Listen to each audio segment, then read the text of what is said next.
Nama saya Ahmad Abdullah Maularido, saya akan membahas akuntansi keuangan 2. Berdurasi 10-15 menit, mencakup materi stockholders equity, sekuritas dilutif dan IPS, pengakuan pendapatan, list, dengan contoh soal dan penyelesaiannya. Awal-awal kita akan membahas ekuitas pemegang saham, stockholders equity, mewakili kepemilikan pemegang saham dalam perusahaan. Ini adalah sisa klaim atas aset perusahaan setelah semua kewajiban dikurangi. Dengan kata lain, jika semua aset perusahaan dijual dan semua kewajiban dibayar, maka sisanya adalah ekuitas pemegang saham. Nah, sekarang kita ke rumusnya. Rumusnya itu ekuitas pemegang saham aset kewajiban. Nah, kita ke contohnya aja Sebuah perusahaan memiliki aset sebesar Rp1.000, 0, 0, 0, dan kewajiban sebesar Rp600,000, 0. Maka ekuitas pemegang sahamnya adalah ekuitas pemegang saham rupiah 1,00,00, 600,000 rupiah, 0, 400,000 rupiah, 0. Kurang lebih begitu ya, Oke, sekarang kita ke komponen ekuitas pemegang saham. Ekuitas pemegang saham biasanya terdiri dari beberapa komponen, termasuk modal saham common stock, nilai nominal saham biasa yang diterbitkan, tambahan modal disetor additional paid-in capital, jumlah yang diterima melebihi nilai nominal saham saat diterbitkan, laba ditahan, retained earnings, laba kumulatif, perusahaan yang belum dibagikan sebagai dividen, saham treasury stock, saham perusahaan yang telah dibeli kembali oleh perusahaan. Nilai ini dikurangkan dari total ekuitas. Sekarang kita ke soalnya aja oke. PT Maju Jaya memiliki aset sebesar Rp2,0, 0,00 dan kewajiban sebesar Rp800 juta modal. Sahamnya sebesar Rp500,000, 0. Tambahan modal disetor Rp200 juta. Dan perusahaan memiliki saham treasury sebesar Rp100 juta hitung laba ditahan. PT Maju Jaya. Penyelesaian 1. Hitung ekuitas pemegang saham. Ekuitas pemegang saham aset kewajiban rupiah 2,00,00, 800,000 rupiah, 0. 1,2 rupiah, 0,00. 2. Hitung total modal disetor. Total modal disetor modal. Saham tambah tambahan modal disetor Rp500 juta tambah Rp200 juta, 700 juta. 3. Hitung laba ditahan. Laba ditahan ekuitas pemegang saham total modal disetor, tambah saham treasury Rp1,20,00, 700,000 rupiah, 0, tambah Rp100,000, 0, 600,000 rupiah, 0. Kesimpulan, laba ditahan PT Maju Jaya adalah Rp600 juta. Ya, kurang lebih begitu ya, Sekarang kita masuk ke pembahasan kedua yaitu sekuritas dilutif dan IPS. Definisi sekuritas dilutif. Sekuritas dilutif adalah instrumen keuangan yang dapat dikonversi menjadi saham biasa suatu perusahaan. Konversi ini berpotensi mengurangi mendilusi laba per saham IPS karena jumlah saham yang beredar meningkat, sementara laba bersih tidak meningkat secara proporsional. Contoh sekuritas dilutif termasuk. Sekarang kita masuk ke apa aja. Contoh yang masuk ke sekuritas dilutif adalah obligasi konversi convertible bonds, obligasi yang dapat ditukar oleh pemegang obligasi menjadi saham biasa perusahaan pada tanggal atau periode tertentu dengan harga yang sudah ditentukan. Saham preferen konversi convertible preferred stock, Saham preferen yang memberikan hak kepada pemegang saham preferen untuk mengkonversinya menjadi saham biasa pada tanggal atau periode tertentu dengan harga atau rasio yang sudah ditentukan. Warrant warrants, sertifikat yang memberikan hak kepada pemegangnya untuk membeli saham biasa perusahaan pada harga dan periode tertentu. Sekarang kita ke definisi EPS earnings per share. EPS earnings per share atau laba per saham adalah ukuran profitabilitas suatu perusahaan yang menunjukkan laba bersih yang tersedia untuk setiap lembar saham biasa yang beredar. EPS adalah indikator penting yang digunakan investor untuk mengevaluasi kinerja keuangan perusahaan dan membandingkannya dengan perusahaan lain di industri yang sama. Oke, sekarang kita rumus EPS dasar. EPS dasar laba bersih dividen saham preferen jumlah saham biasa beredar. EPS dilutif umum. EPS dilutif laba bersih yang disesuaikan. Dividen saham preferen yang disesuaikan. Jumlah saham beredar yang disesuaikan.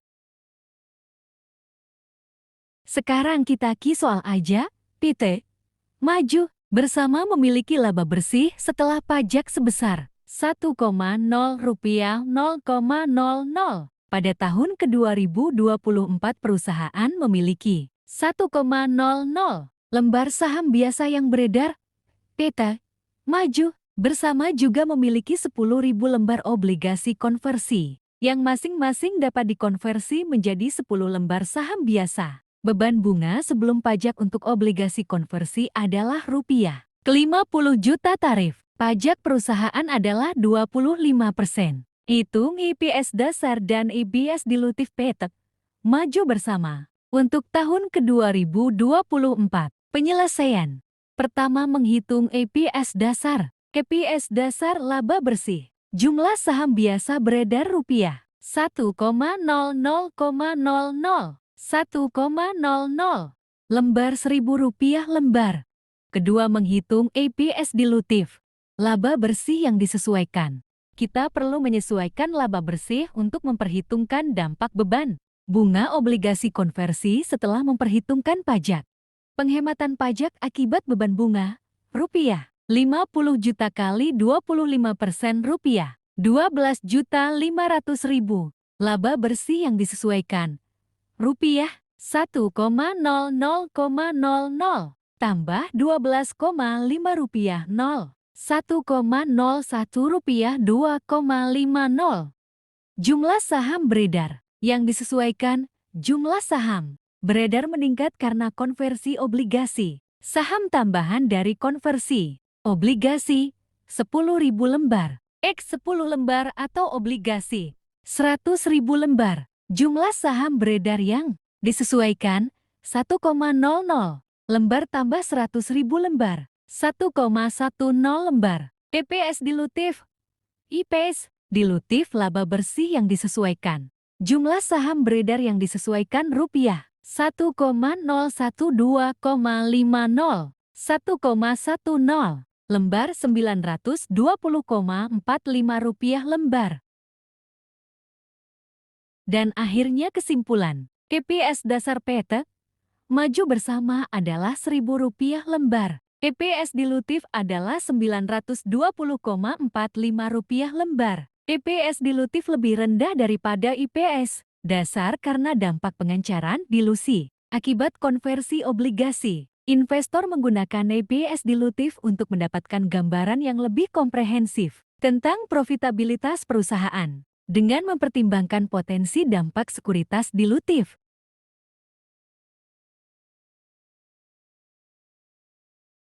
Berikut contoh soal tentang pengakuan pendapatan. Menggunakan metode persentase penyelesaian untuk kontrak jangka panjang. Sekarang kita langsung ke soal PT Bangun. Nusa menandatangani kontrak untuk membangun sebuah gedung dengan nilai kontrak sebesar 5,0 rupiah 0,00. Perusahaan memperkirakan total biaya proyek sebesar 4,0 rupiah 0,00. Proyek dimulai pada 1 Januari tahun 2024 dan diperkirakan akan selesai pada 31 Desember tahun 2025. Data, biaya yang dikeluarkan dan tagihan yang telah difakturkan hingga akhir tahun 2024 adalah sebagai berikut. Jawabannya A. Biaya yang dikeluarkan hingga 31 Desember 2024, rupiah 2,5000. Tagihan yang telah difakturkan hingga 31 Desember tahun 2024, rupiah 2,0000. Dan sekarang buatlah jurnal penyesuaian untuk pengakuan pendapatan PT Bangun Nusa pada 31 Desember tahun 2024 dengan menggunakan metode persentase penyelesaian. Penyelesaian. Pertama, menentukan persentase penyelesaian. Persentase penyelesaian dihitung berdasarkan rasio biaya yang telah dikeluarkan terhadap total biaya yang diperkirakan. Persentase penyelesaian. Biaya yang telah dikeluarkan. Total biaya yang diperkirakan X 100%. Persentase penyelesaian rupiah 2,5000 rupiah 4,0000 X 100% 62,5%. Kedua, menghitung pendapatan yang diakui. Pendapatan yang diakui dihitung dengan mengalihkan persentase penyelesaian dengan nilai total kontrak. Pendapatan yang diakui persentase penyelesaian X nilai total kontrak. Pendapatan yang diakui 62,5% X rupiah. 5,0000 rupiah. 3,125,00. Ketiga, menghitung laba kotor yang diakui. Laba kotor yang diakui dihitung dengan mengurangi total biaya yang telah dikeluarkan dari pendapatan yang diakui. Laba kotor yang diakui pendapatan yang diakui biaya yang telah dikeluarkan. Laba kotor yang diakui rupiah 3,125,00 rupiah 2,50,00 rupiah 0. Keempat, membuat jurnal penyesuaian. Jurnal penyesuaian akan mencatat pendapatan yang diakui dan laba kotor yang diakui pada 31 Desember tahun 2024. Perlu diingat bahwa akun piutang usaha accounts receivable juga akan digunakan untuk mencatat selisih antara pendapatan yang diakui dan tagihan yang telah difakturkan. Akun debit rupiah kredit rupiah piutang usaha 1,125,00. Pendapatan dari kontrak jangka panjang 3,125,00. Beban proyek 2,50,00. Laba kotor dari kontrak jangka panjang 625 juta. Penjelasan konsep. Metode persentase. Penyelesaian digunakan untuk mengakui pendapatan dan biaya secara bertahap selama periode kontrak jangka panjang. Metode ini didasarkan pada asumsi bahwa persentase penyelesaian dapat diukur secara andal. Syarat-syarat untuk menggunakan metode ini meliputi total pendapatan dari kontrak dapat diukur secara handal, biaya-biaya yang dikeluarkan dan persentase penyelesaian dapat diukur secara handal. Pengeluaran yang berkaitan dengan kontrak jangka panjang dapat diukur, sehingga dapat dibandingkan dengan estimasi total biaya proyek. Metode persentase penyelesaian memerlukan estimasi biaya proyek yang tepat. Jika terjadi perubahan estimasi biaya yang signifikan selama proyek, maka perlu dilakukan penyesuaian pada pendapatan dan laba kotor yang telah diakui di periode sebelumnya. Catatan, contoh di atas merupakan penyederhanaan. Dalam kenyataannya, perhitungan bisa lebih kompleks, terutama jika terdapat perubahan signifikan dalam estimasi biaya proyek atau jika terjadi penundaan dalam proyek. Dokumen PDF yang Anda berikan menjelaskan berbagai aspek tentang pengakuan pendapatan, termasuk metode pemulihan biaya cost recovery method, yang bisa diterapkan jika terdapat ketidakpastian yang signifikan mengenai profitabilitas proyek. Lease sewa. Definisi. Lease atau sewa adalah perjanjian kontraktual antara dua pihak, yaitu lessor pemilik aset dan lessee penyewa, yang memberikan hak kepada lessee untuk menggunakan aset tertentu milik laser selama jangka waktu tertentu. Dengan imbalan pembayaran sewa, substansi ekonomi sewa adalah transfer penggunaan aset, bukan kepemilikan. Sekarang jenis-jenis lease. Secara umum, lease dibagi menjadi dua kategori utama berdasarkan standar akuntansi. 1. Lease operasional operating lease. Jenis sewa ini tidak mentransfer secara substansial semua manfaat dan risiko kepemilikan aset kepada lesi. Lesi hanya mengakui beban sewa sebagai biaya periodik. Contoh, sewa kantor bulanan, sewa mobil jangka pendek. 2. Lease keuangan finance lease, sewa modal. Jenis sewa ini mentransfer secara substansial semua manfaat dan risiko kepemilikan aset kepada lesi. Lesi mencatat aset dan kewajiban pada neraca dan mengakui depresiasi aset serta beban bunga atas kewajiban sewa. Kriteria untuk mengklasifikasikan suatu lease sebagai finance lease meliputi kepemilikan aset berpindah ke lesi pada akhir masa sewa. Terdapat opsi pembelian yang menguntungkan bargain purchase option bagi lesi. Masa sewa mencakup sebagian besar umur ekonomis aset biasanya 75%. Nilai sekarang dari pembayaran sewa minimum, tidak termasuk biaya eksekutori, sama dengan atau melebihi 90% dari nilai wajar aset. Soal. Pada tanggal 1 Januari tahun 2007, Bird Corporation menandatangani sewa selama 5 tahun yang tidak dapat dibatalkan untuk sebuah mesin. Pembayaran tahunan sebesar $8.668 di awal setiap tahun. Mesin memiliki umur ekonomis 6 tahun dan nilai sisa $5.000 yang tidak dijamin. Tingkat pinjaman tambahan Bird adalah 10% dan tingkat implisit laser tidak diketahui. Jenis sewa apa ini? Penyelesaian. Karena masa sewa 5 tahun lebih dari 75%.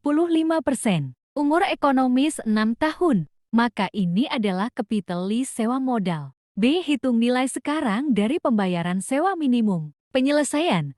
Karena pembayaran dilakukan di awal tahun, kita gunakan rumus annuity due dengan tingkat diskonto 10% dan periode 5 tahun. Nilai sekarang dari pembayaran sewa minimum adalah sekitar $36.144. Perhitungan detail ada di dokumen PDF. C. Buat entry jurnal untuk Bird hingga 1 Januari tahun 2008. Penyelesaian 1 Januari tahun 2007. Debit. Mesin sewaan capital lease $36.144. Kredit. Kewajiban sewa $36.144. 1 Januari tahun 2007. Debit. Kewajiban sewa $8.668. Kredit. Kas $8.668. 31 Desember tahun 2007. Debit. Beban bunga bagian bunga dari pembayaran. Debit. Pengurangan kewajiban sewa bagian pokok dari pembayaran. Kredit. Kewajiban sewa. Terima kasih, saya akhiri ya. Kalau misal ada kesalahan, mohon diingatkan ya.